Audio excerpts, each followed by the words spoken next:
sit with Jason Garvan and Jim Somerville or our colleagues down the street and be deliberate about looking at what you're planning to do. You can always change your mind, but at least you can make an informed decision. And most of us will talk to people for free. Yes. In the beginning. It's like, yes. Come pick our brains a little bit. Yes. I think it's huge to talk to a property manager. I know a lot of investors that are horrible landlords because they're just too nice.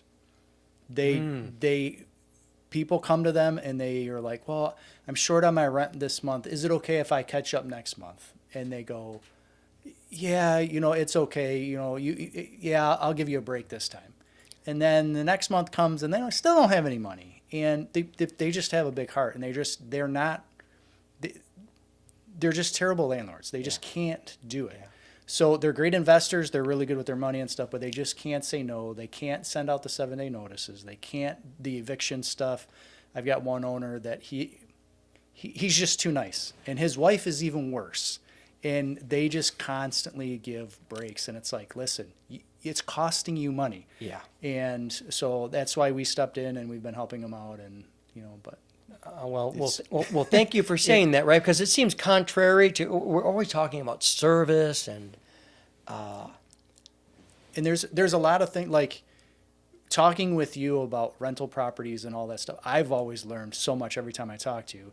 And that's really what investors need to start with, especially we've been talking about a 21-year-old kid that we made up that's going to buy his first property. Yep. He should contact an attorney. He should contact a property management company, and he should contact a CPA and say, all right, These are the things that I'm looking at doing. Pick their brains a little bit and say, what do I need to put in place first, second, third, and start working on those. And then reach out if you're going to start looking for a property. My suggestion is don't go to just a realtor and say, okay, find me a rental property.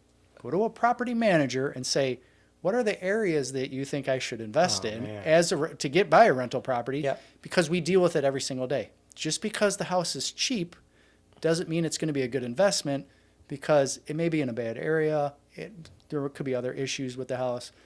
That's so helpful to me, Jason, because I don't by default say that to my clients, and I need to.